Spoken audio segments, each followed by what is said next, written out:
होऊन सुद्धा पालघर जिल्ह्याला आता जिल्हा लाभलेला आहे। ह्या रस्त्यावरून किती आमदार खासदार जात असतात पण त्यांना काही पडलेलं नाहीये। पालघर जिल्ह्याच्या प्रत्येक रस्त्याची अवस्था आपल्याला दयनीय बघायला मिळते। ह्या रस्त्यांवर मोठमोठे खड्डे पडलेले आहेत। तर आता आपण मासवण या ब्रिजवर आलेलो आहोत। मासवण या ब्रिजला बघायला गेले तर 10 वर्ष झालेले असून फक्त 10 वर्ष झालेले आहेत आणि ह्या रस्त्याची अवस्था आपल्याला दयनीय झालेली आहे। आपण बघू शकता किती मोठे खड्डे पडलेले आहेत। या खड्ड्यांमुळे नेहमी अपघात होत असतात। काल सुद्धा एक भयानक अपघात झाला।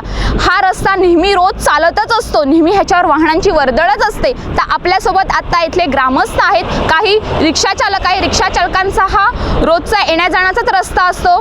तर आपल्यासोबत का ग्रामस्थ आहेत, त्यांनाच विचारूया ह्या रस्त्याबद्दल काय अवस्था आहे। काय बोलणार, तुमचं नाव काय? किशोर खडके, कोकनेर माजी सरपंच। पालघर जिल्ह्याचा रस्ता म्हणजे हा मेन रस्ता आहे, मनोर पालघर हायवे। आणि या रस्त्याला अनेक असे ॲक्सिडेंट झाले आहेत। काही पत्रकार येऊन गेले, किती पेपरमध्ये बातम्या झाल्यात, पण आत्तापर्यंत काही खड्डे होत राहतात आणि खड्ड्यांची कामंही फार दुर्लक्षित आहेत। अशा अनेक खड्ड्यामुळे तर अनेक ॲक्सिडेंट झाले तिथे आणि त्रास खूपच होतो। त्याच्यावर लवकरात प्रशासनाने काहीतरी काळजी घेऊन हे खड्डे तरी बुंजावेत। काय बोलणार, तुमचं नाव? बिपिन पाटील। ह्या खड्ड्यामध्ये काल एक ॲक्सिडेंट झाला आणि तो मृत्युमुखी पण पडला ना।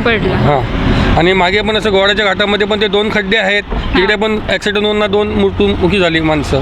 पण तिथे अजून कोणी दुर्लक्षच करतात, म्हणजे दुर्लक्षच केलेलं जातात। आता एवढे 2 वेळा झालेलं असून अपघात आजपर्यंत कोणी याच्यावरती ॲक्शन घेतलेलीच नाही घेतलेली।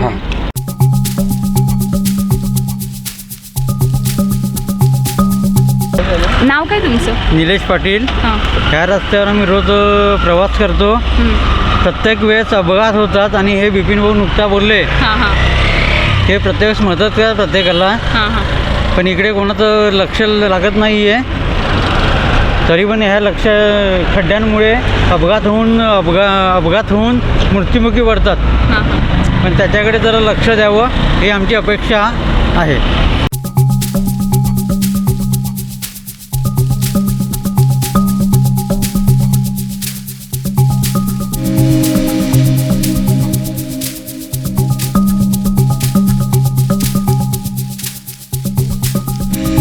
आपल्यासोबत एक रिक्षा चालक आहेत। हे नेहमीच मनोर ते मासवण हे प्रवासी घेऊन जात असतात। ह्यांच्यामुळे ह्यांना किती अपघात होतात त्यांच्यामध्ये म्हणजे बघायला गेलं तर रिक्षामध्ये अनेक प्रवासी असतात, त्यांच्या प्रवाशांची जिम्मेदारी ह्यांच्यावरती असते आणि ह्या रस्त्यामध्ये खड्डे भले मोठे पडलेले असतात, जीव मुठीत धरून त्यांना प्रवास करावा लागतो। तर तुम्ही काय बोलणार ह्या रस्त्याबद्दल?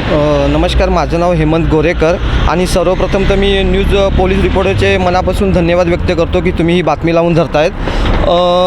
आपला पालघर जिल्हा घोषित होऊन आणि पालघर जिल्हा झाला असून पालघरचा हा मुख्य रस्ता आहे, पालघरकडे जाणारा जिल्हा मेन रस्ता आहे आणि ह्या रस्त्याला एवढे भले मोठे खड्डे पडलेले आहेत आणि इथनं वारंवार रोज एक दोन अपघात असतात आणि कोण ना कोणतरी मृत्युमुखी पडत असतो। आणि ह्या पालघर जिल्ह्यात कलेक्टर ऑफिसला जाताना इथे मोठे मोठे अधिकारी जातात, त्या अधिकाऱ्यांचं ह्या रस्त्याकडे काय लक्ष नाही का? त्यांना हे रस्ते दिसत नाही का बाबा या रस्त्याला किती मोठे खड्डे पडल्यात? आता आम्ही आमच्या रिक्षामध्ये प्रवासी भरून जातो तेव्हा आमचा जीव आणि त्या प्रवाशांचा जीव आम्ही आमच्या मुठीत घेऊन चालत असतो की मागणं येणारा कधी आम्हाला ठोकेल की पुढनं येणारा ठोकेल, कारण की हा रस्ता वाचवण्यासाठी मागणं येणाऱ्या जाणाऱ्या गाड्या ह्या त्यांच्या दिशा नेहमी चुकवत असतात। अंदाजे हा रस्ता कधी झालेला आहे, काय बोलणार? हा रस्ता एक 10 ते 11 वर्षापूर्वी हा रस्ता पूर्ण झालेला आहे, ब्रिजचं काम पूर्ण झालेलं आहे। आणि ह्या रस्त्याला निधी किती आलेला आहे? ह्या रस्त्याला निधी जवळजवळ इथे पूर्वी एक पाटी होती, पण ती पाटी आता प्रशासनाने काढलेली आहे। त्या पाटीवरती अंदाजे रक्कम 7 कोटी 10 लाख रुपये अंदाजे रक्कम लिहिलेली होती।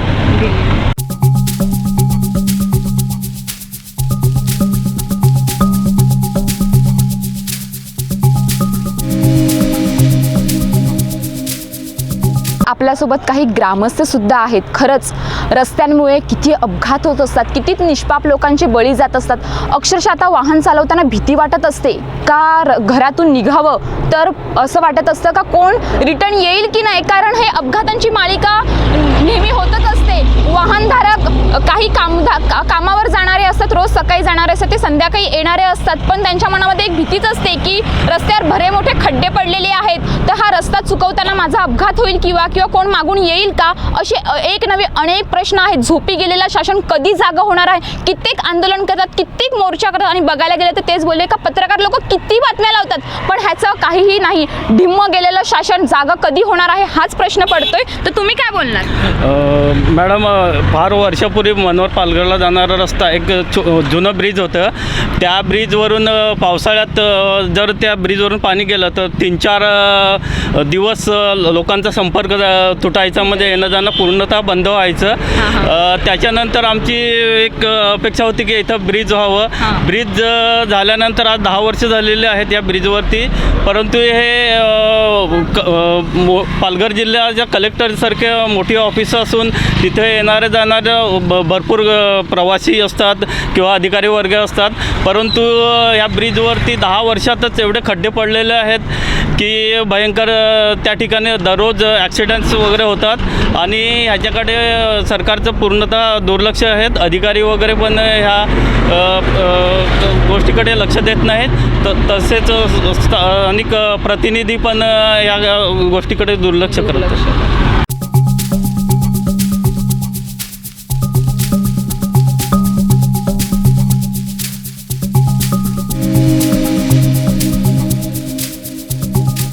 नाव काय तुमचं? मधुकर अर्जुन दुमाडे, ग्रामपंचायत सदस्य कोकणेर. काय बोलणार, ह्या रस्त्याची अवस्था इतकी बिकट झाली, एवढी दयनीय झाली आहे? आता कालच माहिती पडलं का काल एक ॲक्सिडेंट झालं आणि तो पोरगा मृत्युमुखी झाला असं माहिती पडलं. आणि ही खड्डे पडलेत. आता महिनाभरच झाला, पालकमंत्री येऊन गेले, तरी पण पालकमंत्री येत असताना प्रशासन त्यांची सोय सुविधा व्यवस्थित करते, पण रस्त्याला खड्डे आहेत आणि कुठे काय आहे ते लक्ष देत नाही. आणि एवढी वर्ष झाली, 10 ते 15 वर्ष झाली हा ब्रिज होऊन, तरी पण प्रशासन लक्ष नाही देत. जेवढे मंत्री संत्री येतात त्यांच्याकडेच लक्ष देतात आणि हे खड्डे पडतात त्याच्याकडे प्रशासन अजिबात लक्ष देत नाही. हे खड्डे बुजवायलाच पाहिजेत, कारण जो मृत्युमुखी पडतो त्याला जबाबदार प्रशासन आहे. खरंच म्हणजे बघायला गेलं तर माणसाचा जीव एवढा स्वस्त झालेला आहे असंच वाटते, कारण अपघात हे रोजच घडतात. आता कोरोना काळात प्रशासनाला वाटलं का हे मृत्युमुखी स्वस्त आहे, तसं आता पण त्यांना तसं वाटते की मृत्युमुखी पडतात ते पण स्वस्तच आहे असं प्रशासनाला वाटते.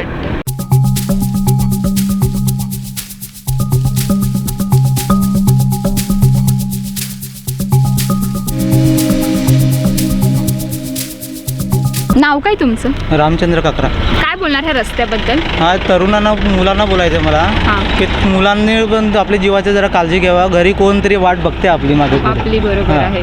आणि तुम्ही काय बोलणार, हे नवीन म्हणजे येणारे असतात तर रस्त्याबद्दल काय बोलणार? हा नवीन आता मी रोजचे चालतो म्हणून आम्हाला ते खड्डे माहिती आहेत. नवीन माणसांना ते खड्डे माहिती ना, त्यांना वाटतं रस्ता चांगलाच आहे, मध्ये जाग्यातच खड्डा पडला तर त्यांना कुठे माहिती नाही ना. माहिती नाही.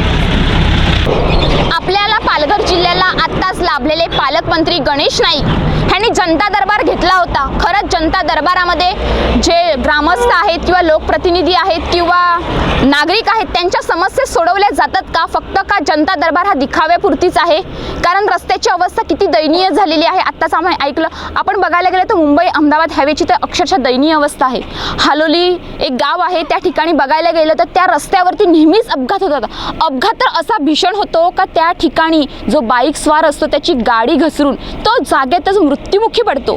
म्हणजे माणसाचा जीव एवढा स्वस्त झाला आहे का? म्हणजे बघायला गेलं तर घरातून निघणारा हा माणूस हा घरी परत येईल ह्याची सुद्धा शाश्वती नसते. शासन कधी जागे होईल? खरंच जे आपल्याला पालघर जिल्ह्याला पालकमंत्री लाभलेले आहेत गणेश नाईक यांनी खरंच ह्या रस्त्याची दखल घ्यावी अशी ग्रामस्थांची नागरिकांची कळकळीची विनंती आहे.